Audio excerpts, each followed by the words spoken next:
Hello everyone. Start करते हैं आज की क्लास। आई होप आप सब अच्छे हैं। और जो मैं आप लोगों को कराती हूँ एनवायरनमेंट ज्योग्राफी, आई थिंक आप लोगों को समझ में आता है, क्योंकि बहुत ही इजी वे से मैं आप लोगों को प्रेजेंट करती हूँ कि कैसे हम स्टडी कर सकते हैं, कैसे आपको क्वेश्चन अटैम्प्ट करने हैं। ठीक है, तो आज का जो नया टॉपिक मैं लेके आई हूँ, इकोलॉजिकल रीजन्स इन इंडिया। ये कैसे डिफाइन होता है बेटा? इसमें क्या है, जैसे अभी तक हमने जो मेन एनवायरनमेंट ज्योग्राफी में पढ़ा है उसमें हमने क्या कौन कौन सी टॉपिक किए हैं कि एनवायरनमेंट होता क्या है, एनवायरनमेंट के बारे में, इकोलॉजी, इकोसिस्टम हमने अच्छे से कॉन्सेप्ट क्लियर किया है। तो फिर जैसे नेक्स्ट अगर और थोड़ा आगे बढ़ते हैं तो इसमें आता है आपका इकोलॉजिकल रीजन्स। और ये मेनली किस पे बेस होता है, जो आप लोगों ने, जैसे हम देखते हैं हमारे इंडिया में जो भौतिक उसका क्लासिफिकेशन देखते हैं। ठीक है, फिजियोग्राफिकल अगर रीजन्स का डिवीज़न हम देखते हैं तो उसमें क्या पाया जाता है कि हमारे इंडिया में पर्वतीय पठारी एरिया अलग से है, मैदानी एरिया है, आपका ये वाला है जो मरुस्थलीय है, तटीय है। तो हर रीजन की एक स्पेसिफिक क्या होती है, क्वालिटी पाई जाती है। हर रीजन का एक उसका टेरेन सिस्टम बनता है, स्लोप बनता है, वहाँ की सोयल है, क्लाइमेट है, वेजिटेशन है, और उसी पे वहाँ के प्लांट्स हैं, एनिमल्स हैं, वो सब ग्रो करते हैं। तो मेनली इसमें क्या पाया जाता है कि जो भी रीजन आपके पाए जाते हैं कि किस प्रकार का वहाँ पे फिजिकल डिवीजन्स हैं, कौन सा एरिया है, तो उस टाइप का उस प्रकार से वहाँ पे इसी के अकॉर्डिंग हमने एरिया के अकॉर्डिंग इकोलॉजिकल अलग अलग रीजन के बारे में पढ़ेंगे कि हमारे इंडिया में कितने इकोलॉजिकल रीजन बनते हैं, कौन कौन से फैक्टर हैं, किस वजह से हुआ है, माउंटेन बने, पर्वतीय क्षेत्र बने जहाँ पे नदियाँ ज़्यादा हैं, वाटर क्वालिटी अच्छी है, वहाँ पे किस प्रकार की वो पाई जाती है। तो जैसे जैव विविधता जो बनती है, इकोलॉजिकल रीजन जो बनते हैं, वो किस पे बेस होते हैं कि कहाँ पे कौन सा एरिया है। ठीक है, तो आगे अगर हम इसमें देखते हैं तो ये है इकोलॉजिकल रीजन्स इन इंडिया। ठीक है, तो इकोलॉजिकल क्या होती है, इंडिया क्या है, वर्ल्ड का मोस्ट इकोलॉजिकल डाइवर्स नेशन है। बहुत सारी वैरायटी पाई जाती हैं और millions of year geological history है हमारे यहाँ पे। जैसे पेनिनसुलर जो है, यानी कि प्रायद्वीपीय पठार है, उसका जो बनने का, उसकी जो हिस्ट्री अगर देखते हैं तो अलग पाई जाती है। आपका डेजर्ट वाले एरिया की अलग है, माउंटेन एरिया की अलग पाई जाती है। तो ह्यूमन की जो सिविलाइजेशन है, तो इन सब के लिए क्या है, अलग अलग, इन इसी वजह से क्या हुआ कि जो लैंड्सफॉर्म है वो अलग बने, क्लाइमेटिक जोन है वो डिफरेंट प्रकार से पाए जाते हैं, और उन्हीं पे जो होता है बायोडाइवर्सिटी डिफरेंट मिलती है। अगर नेक्स्ट इसमें देखते हैं हम तो क्या है कि हमारे इसमें इकोलॉजी में कितनी प्रकार की वो पाई जाती हैं चीज़ें। जैसे ग्लोबल इकोलॉजी देखते हैं, अगर ऑल ओवर देखते हैं, मेजर बायोम्स हमने पढ़ा था, ट्रॉपिक लेवल हमने पढ़े हैं कि क्या पाए जाते हैं, एरिड जोन वगैरह। इकोलॉजिकल रीजन कॉम्बिनेशन किसका होता है, इसमें जियोग्राफिकल रीजन होता है, क्लाइमेट होती है, हिस्टोरिकल फैक्टर होता है, और इसमें किस प्रकार से ये सारे कंबाइंड होके किसी एरिया में किस प्रकार की बायोलॉजी डेवलप होती है। अगर देखते हैं तो बायोडाइवर्सिटी हॉटस्पॉट पाए जाते हैं। इंडिया कंटेन कितने करता है, वर्ल्ड के 36 में से 17 हमारे इंडिया में है। और प्लांट्स की स्पीसीज देखते हैं तो वो भी बहुत ज़्यादा वैरायटी पाई जाती है, प्लांट्स है। अगर हमारा टोटल लैंड कवर एरिया देखते हैं ग्लोबल बायोडाइवर्सिटी में तो 2.4 है। एनिमल स्पीसीज बहुत सारी पाई जाती हैं। तो जब प्लांट्स की वैरायटी है, हिस्ट्री वहाँ की अलग है, जोग्राफिकल एरिया है, क्लाइमेट फैक्टर है, तो इस वजह से किसी भी रीजन में हमारे जैसे इंडिया की हम इकोलॉजी रीजन पढ़ेंगे तो वो डिफरेंट है। जियोलॉजिकल एंड फिजियोग्राफिक डाइवर्सिटी क्या होती है, इंडियाज फिजिकल लैंडस्केप किस प्रकार का है, बहुत ज़्यादा वैरायटी पाई जाती है। जैसे मैंने स्टार्टिंग में आप लोगों को बताया था कि हमारे यहाँ पे जैसे हिमालय का अगर देखते हैं तो उसकी जो शेप है, साइज है, और दूसरा अगर देखते हैं फैक्टर तो क्लाइमेट है, रिवर सिस्टम है, तो ये सब क्या बनाते हैं, इकोलॉजिकल पैटर्न का निर्माण करते हैं। अगर हिमालय रीजन को हम देखते हैं तो वर्ल्ड का यंगेस्ट माउंटेन रेंज है और इसमें क्लाइमेट बैरियर पाए जाते हैं, मानसून मॉइस्चर फीडिंग पेनिनसुलर, इसमें हमारी रिवर पाई जाती हैं बहुत सारी, क्योंकि सारी जो रिवर्स हैं जैसे गंगा है, ब्रह्मपुत्र आपका, सिंधु का है, सारे हमारी कहाँ से निकलती हैं, हिमालय रीजन्स में। अगर इंडो गैंगटिक प्लेन्स देखते हैं, हमारा जो मैदानी क्षेत्र है वो क्या है, जो नदियों के द्वारा बहाकर लाई गई जो मिट्टी है उससे बहुत ही ज़्यादा फर्टाइल प्लेन बना है, क्योंकि वो अपने साथ बहुत ज़्यादा मात्रा में क्या लाती हैं। तो इसमें क्या होता है कि यहाँ पे पॉपुलेशन का साइज बहुत ज़्यादा बड़ा, इकोलॉजी और land use pattern, regional ecology अलग पाई जाती है। अगर हिमालय रीजन देखते हैं वहाँ पे कैसे हैं, स्लोप हैं, वहाँ की एग्रीकल्चर अलग पाई जाती है, वहाँ के प्लांट्स अलग पाए जाते हैं। तो इस वजह से उस रीजन की क्या बनती है, इकोलॉजी अलग बनती है। मैदानी क्षेत्र में देखते हैं तो यहाँ की अलग बनती है, क्योंकि यहाँ पे क्या प्लेन एरिया है, पॉपुलेशन साइज बहुत ज़्यादा है, पॉपुलेशन डेंसिटी और डिस्ट्रीब्यूशन अगर देखते हैं। पेनिनसुलर अगर प्लेटो की बात करते हैं तो जैसे इसमें क्या हुआ था हमारी, एक तो इसमें भी क्या हमारे अलग से सोयल टाइप पाया जाता है, ancient volcanic crystal rock formation से ये क्रिएट हुआ है। ड्रेनेज पैटर्न यहाँ का अलग पाया जाता है, जैसे जो हमारी अलग से जो प्रायद्वीपीय मैदान की जो नदियाँ हैं, लाइक कृष्णा, कावेरी, आपकी गोदावरी, ये सारी आपकी इसमें पाई जाती हैं पैटर्न। तो इसमें क्या होता है कि फॉरेस्ट का जो रीजन है, जो वहाँ पे स्पीसीज हैं, वहाँ पे उनको कैसी क्वालिटी मिलती है, कैसी सोयल मिलती है, कैसी क्लाइमेट मिलती है, तो वहाँ पे अलग से बनता है। कोस्टल और इजलैंड इकोसिस्टम अगर हम देखते हैं तो कोस्ट लाइन हमारी इंडिया की कितनी है, 7500, इंक्लूडिंग अंडमान निकोबार को इंक्लूड करके, लक्षद्वीप सबको, ठीक है। तो इसमें क्या पाया जाता है कि इकोलॉजिकल फंक्शन और बायोडाइवर्सिटी डिफरेंट हो जाती है। अगर हम देखते हैं तो हमारा क्या होता है कि जो प्लेट्यू है वहाँ की अलग से है, डेजर्ट वाले रीजन की अलग से है, माउंटेन एरिया की अलग से है, क्योंकि हर जगह की जो पैटर्न है, सोयल है, क्लाइमेट है, वहाँ की हिस्ट्री है, कौन सा टाइम पीरियड पे बनी, कौन सी वहाँ पे पानी के सोर्सेज क्या क्या हैं, तो इस प्रकार से वहाँ किसी भी एरिया में प्लांट्स ग्रो करते हैं, एनिमल्स ग्रो करते हैं, वहाँ का लाइफस्टाइल स्टार्ट होता है। फिर आता है इसमें एक पॉइंट मानसून का, अगर देखते हैं तो इंडिया का इकोलॉजिकल लाइफ लाइन कैसी है। इकोलॉजिकल मानसून हमें पता है, देखो मोस्टली जो हमारी एग्रीकल्चर है किस पे बेस है, मानसून कि जब मानसून, किसान वगैरह हैं जो जो एग्रीकल्चर करते हैं मेनली किस पे डिपेंड होते हैं कि हमारे जिस साल ज़्यादा अच्छी बारिश होती है फसल अच्छी ग्रो करते हैं।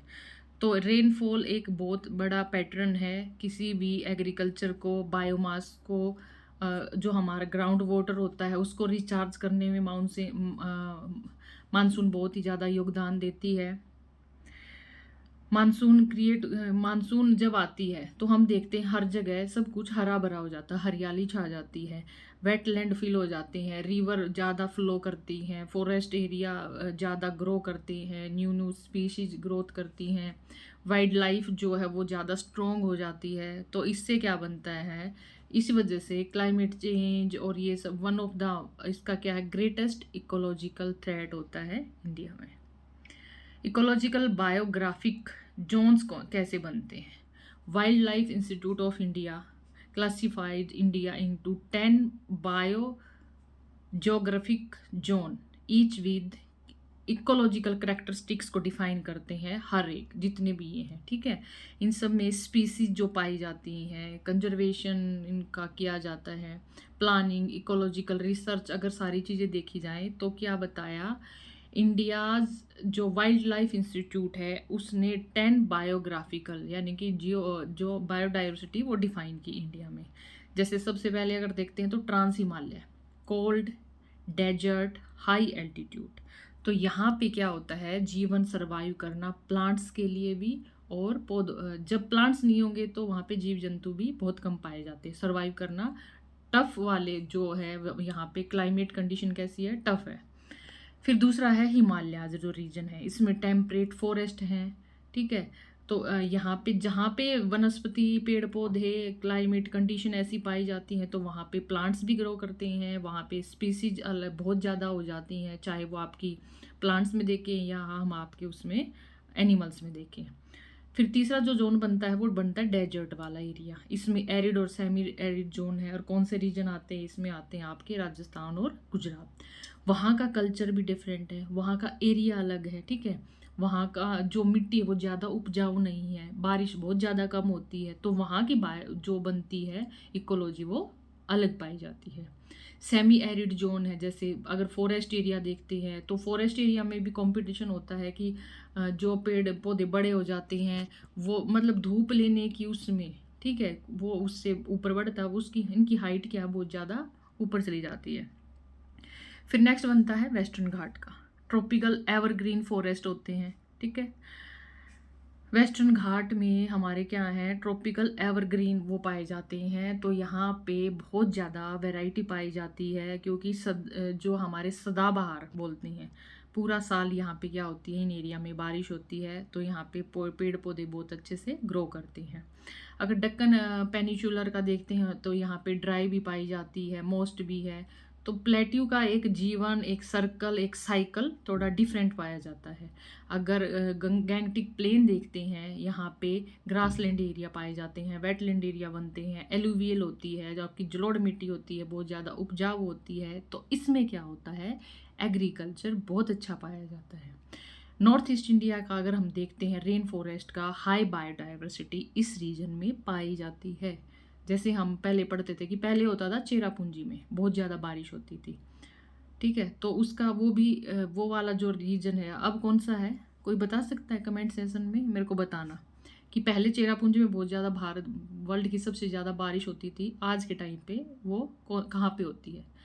फिर है ईस्टलैंड का जो एरिया है, अंडमान निकोबार है, लक्षद्वीप है, यहाँ का इकोसिस्टम डिफरेंट पाया जाता है। ये क्या होता है, चारों तरफ पानी होता है, बीच में जो लैंड वाला एरिया है, यहाँ की क्लाइमेट कंडीशन, वेदर, यहाँ का मॉइस्चर, सनलाइट, यहाँ टाइमिंग, दिन कब निकलता है, कितनी धूप मिलती है, एनर्जी सोर्स क्या क्या हैं, डाइवर्सिटी कितनी डेवलप हुई हैं, ठीक है। तो यहाँ पे डिफरेंट प्रकार की पाई जाती हैं। जैसे कोस्टल एरिया है, मैंग्रोव्स वो पाए जाते हैं, कोरल रीफ्स हैं। अगर अगर इनको हम देखते हैं, देखो ये एक डायग्राम, ये अच्छे से देख के भी समझ में आ रहा है हमें कि हर एरिया अलग है, उसकी क्या फॉर्मेशन है, किस टाइप की लैंड है, टेरेन सिस्टम कैसा है, ऊंचावच अगर देखते हैं, रिलीफ फीचर्स कैसे पाए जाते हैं, किस प्रकार की सोयल है, क्लाइमेट कंडीशन किस प्रकार की है। तो इन सब पे ही क्या बनती है, डाइवर्सिटी बनती है। अब कुछ main biodiversity hotspot of India, अगर इनके बारे में पढ़ते हैं तो 4 ग्लोबली रिकॉग्नाइज्ड बायोडाइवर्सिटी हॉटस्पॉट अगर इंडिया के मेन देखे जाए तो इन 4 में पाए जाते हैं, जैसे western Ghat, eastern Himalaya, Indo Burma region और सुंडालैंड, ठीक है। तो वेस्टर्न घाट में अगर हम देखते हैं तो 5000 फ्लावरिंग प्लांट स्पीसीज पाई जाती है। 5000 से भी ज़्यादा क्या पाई जाती है, फ्लावरिंग प्लांट स्पीसीज हैं। 113 मामाल स्पीसीज हैं। 508 इसमें बर्ड स्पीसीज पाई जाती हैं। तो जब भर भर के वैरायटी जब किसी एरिया में पाई जाती हैं तो वो है हमारा वेस्टर्न घाट। अगर ईस्टर्न घाट की बात करते हैं, यहाँ पे क्या ज़्यादा पाया जाता है, 10,000 प्लांट्स की स्पीसीज अलग अलग प्रकार की पाई जाती हैं। Home of the red panda home किसको बोलते हैं, ईस्टर्न हिमालय को बोलते हैं। स्नो लेपर्ड यहाँ पे हैं। तो एक स्पेसिफिक रीजन होता है, जैसे हम एनिमल्स हैं उसका घर कहाँ है, मरुस्थल है, राजस्थान है। हमारे हरियाणा पंजाब वाला रीजन है जो प्लेन एरिया है, इसमें देखते हैं यहाँ के एनिमल्स डिफरेंट पाए जाते हैं। पहाड़ों में जाओगे आप, जैसे इसमें जाते हो मनाली शिमला घूमने, तो वहाँ पे याक सवारी पैसों में करने को मिलती है कि हाँ ये, तो वो वहाँ के हैं। तो हर जो एनिमल्स है, प्लांट्स है, अपने एरिया के अकॉर्डिंग क्या होते हैं, अडप्टेशन कर जाते हैं। इंडो बर्मा रीजन अगर देखते हैं तो इसमें क्या है, इंडियाज नॉर्थ ईस्ट स्टेट में contains rare species including the hoolock, gibbon और क्लाउडेड लेपर्ड यहाँ पे पाए जाते हैं। तो यहाँ का डिफरेंट है कि यहाँ पे जो प्लांट्स, फ्लोरा फना जो बोलते हैं, पेड़ पौधे जीव जंतु, वो डिफरेंट पाए जाते हैं दूसरे रीजन के अकॉर्डिंग। सुंडालैंड में देखते हैं जो अंडमान निकोबार इसलैंड है, यूनिक इसलैंड, इसमें पाए जाते हैं coral reefs, mangrove, tropical forest, species पाई जाती हैं। तो ये वाला एरिया सी लेवल में से जो भी एरिया राइज है उसमें पाया जाता है। और कुछ और भी मेन रीजन है जिससे इकोलॉजी स्ट्रॉन्ग होती है, जैसे रिवर सिस्टम कैसा है, वेटलैंड है, या रिवर फ्लोइंग एरिया है, हिमालय रिवर है, जैसे इसमें गंगा, ब्रह्मपुत्र, इंडस 3 मेन है, ग्लेशियर वगैरह हैं, तो ये वाला रीजन का अलग से पाया जाता है। पेनिनसुलर रिवर, हिमालय रिवर क्या है, अलग है। 3 मेन सिस्टम बनते हैं हिमालय में, गंगा, ब्रह्मपुत्र और इंडस। पेनिनसुलर का क्या है, अलग से पाया जाता है। इसमें आपकी गोदावरी, कृष्णा, कावेरी जो क्या होती हैं, जब बारिश होती है तो इनमें फ्लो ज़्यादा होता है, सीजनल रिवर होती हैं। लेकिन जो हिमालय की है वो ग्लेशियर से पानी लेती हैं और वो सारा साल आपका फ्लो होता है उसमें। वेटलैंड अगर देखते हैं तो थोड़े से इम्पोर्टेंट मैंने आपको दिखाए हैं, जैसे सुंदरबन है, वर्ल्ड का लार्जेस्ट मैंग्रोव फॉरेस्ट है और यूनेस्को वर्ल्ड हेरिटेज साइट में इसको शामिल किया गया। केवलादेव नेशनल पार्क है, चिल्का लेक है जो एशिया की लार्जेस्ट लेक है, ठीक है, लोकटक लेक है, और फिर है भोज वेटलैंड। तो ये आप इनको अलग से सर्च करके एक्स्ट्रा नॉलेज लेनी है तो आप इनको अलग से भी पढ़ सकते हो कि क्या एरिया है, सुंदरबन में कैसे प्लांट्स है, वहाँ की इकोलॉजी कैसी है, कैसा वहाँ पे रीजन है, एरिया दिया हुआ है। आगे बढ़ते हैं तो फॉरेस्ट के टाइप्स और इकोलॉजिकल सर्विस। अब हमारी जब इसमें पूरे भारत में भौतिक कारक हैं जो वो डिफरेंट हैं, क्लाइमेट अलग है, जो फिजियोग्राफिकल डिवीज़न अगर हम देखते हैं वो बहुत डिफरेंट प्रकार का है। हमारे इंडिया में पर्वत भी हैं, पठार भी है, मैदान भी है, मरुस्थल भी है, तटीय क्षेत्र भी है। तो इस वजह से क्या है, बहुत सारी वैरायटी मिल के बनती है। हर रीजन की एक स्पेसिफिक, अपने अपने रीजन की क्या है, स्पेसिफिक विशेषताएं हैं, करेक्टरिस्टिक्स पाई जाती हैं। अगर फॉरेस्ट की अगर बात करते हैं तो ट्रॉपिकल एवरग्रीन कि सदाबहार कौन से हैं, ट्रॉपिकल डेसिडियस प्रकार के मैंग्रोव फॉरेस्ट हैं। ये आपको बस समझाने के लिए कि फॉरेस्ट की जो विशेषताएं हैं, उनकी करेक्टरिस्टिक्स हैं, तो उससे इकोलॉजी अलग से बनती है। फिर आता है बेटा environmental challenges and ecological threats, कि बहुत सारे एनवायरमेंटल प्रॉब्लम्स आई, जैसे डिफोरेस्ट्रेशन आया, हैबिटाट का fragmentation, climate change impact, water के बारे में, रिवर में बहुत सारी, जैसे रिवर का तो अलग से टॉपिक बन जाएगा। अगर अच्छे से किसी को समझना हो तो कमेंट सेशन में मेरे को दे देना। अगर रिवर से, सारी रिवर्स के लिए जो जो पॉल्यूशन आए उनके लिए क्या एक्शन, क्या लो, क्या पॉलिसीज आई, वो अलग से होएगा। बायोडाइवर्सिटी का लॉस हुआ, स्पीसीज हमने सुना है कि बहुत सारी स्पीसीज हैं वो ख़त्म होने वाली हैं, तो कैसे उनको बचाना है। तो इस वजह से क्या हुआ, इकोलॉजी रीजन बने हमारे, उनकी स्टडी की गई। तो हर एक जब किसी हम पूरा उसका स्टडी करते हैं तो रिजल्ट आता है कि इस रीजन में ये स्पीसीज हैं, इतने प्रकार के टाइप्स के हमारे फ्लोरा हैं, फुना हैं, प्लांट्स हैं। तो इसमें क्या होता है कि ecological region according to area हमें स्टडी कर रही हैं कि कहाँ पे किस टाइप के पाए जाते हैं। तो आई होप आप सबको आज का टॉपिक अच्छा लगा होगा और अच्छे से आप लोग समझ रहे होंगे, क्योंकि आपकी एग्ज़ाम बहुत पास में है। डेट शीट आई थिंक आ चुकी है, साइट से चेक कर लेना। और अगर आपको किसी और टॉपिक में अगर प्रॉब्लम है, कुछ पूछना है, तो प्लीज़ मेरे को कमेंट कर देना। Thank you so much. मिलते हैं कल नेक्स्ट टॉपिक के साथ, फुल एनर्जी के साथ।